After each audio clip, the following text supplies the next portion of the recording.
Massera, de retour à Mayotte depuis 2011 pour m'installer en tant que paysan maraîcher. Sur 4 hectares 8, je fais de la vente directe. Je n'ai pas d'employés à part moi-même. Et je tends vers la permaculture, d'où dès le début de mon installation, j'ai opté pour ce qui est bio, quoi. Ce que je produis le plus ici, c'est surtout ce qui est maraîchage, donc légumes feuilles et surtout la tomate. Et aussi des aromates, tout ce qui est vanille, poivre, curcuma, gingembre, des choses comme ça, quoi. Mais tout ce qui est local. Ici, il y a zéro intrant. Tout ce que j'utilise ici, c'est que des végétaux, de la viande de volaille, des choses comme ça. Et la plupart de ce que j'utilise en PNPP, c'est des produits que j'ai sur place, comme les feuilles de papayer, comme le moringa. À part l'ail que j'achète parce que je ne produis pas. Et aussi quelques huiles essentielles aussi, que je fais des fois dans les macérats.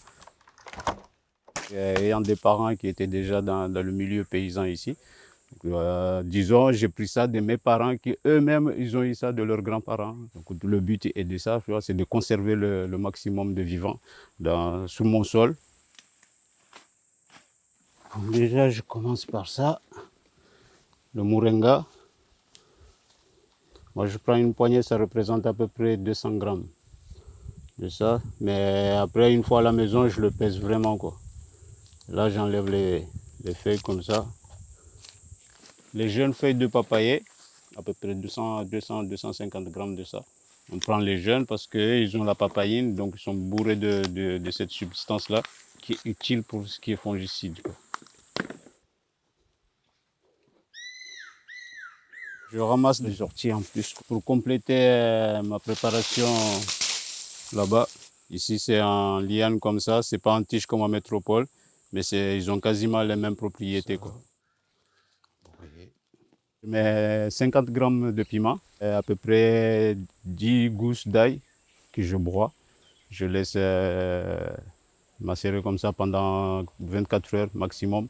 Après, je filtre. Il faut le tourner quasiment tous les 3-4 heures. Il faut le retourner pour bien mélanger le truc. Après, je filtre derrière. Et ça me sert surtout pour lutter contre tout ce qui est mildiou, tout ce qui est insectes, etc., quoi. Et le résultat de tout ça, c'est ça, ce qui est le peu de liquide qui est là. Il m'en reste pas beaucoup. Parce que là, pareil, il est filtré, mais à chaque fois que je le mets dans le pilvé, je le refiltre encore. Donc là, j'ai mis il y a un fond d'eau au préalable. Après, je mets ma petite mixture. Et là, il y a à peu près 10 centilitres. Ça équivaut à peu près pour 10 litres d'eau de pluie ou d'eau potable dans le pilvé, quoi. Les huiles essentielles, les fleurs d'oranger et le girofle, c'est quand je fais mon mélange dans le pilvé que je rajoute, disons dans 10 litres, je mets 2 ou 3 gouttes, donc, avec un peu d'huile dedans ou juste un peu du savon noir.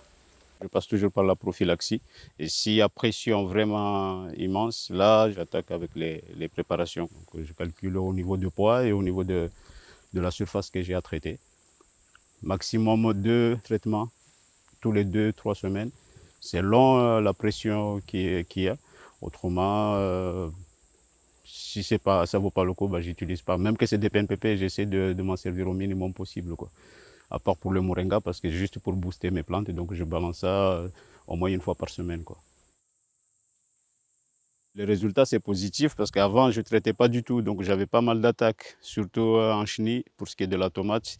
Et tout ce qui était cucurbitacée, au fait, c'était attaqué en mouche de fruits. Et depuis que je suis passé à ça, au PNPP, ça réduit largement. Et le fait que j'ai le filet, les résultats sont meilleurs.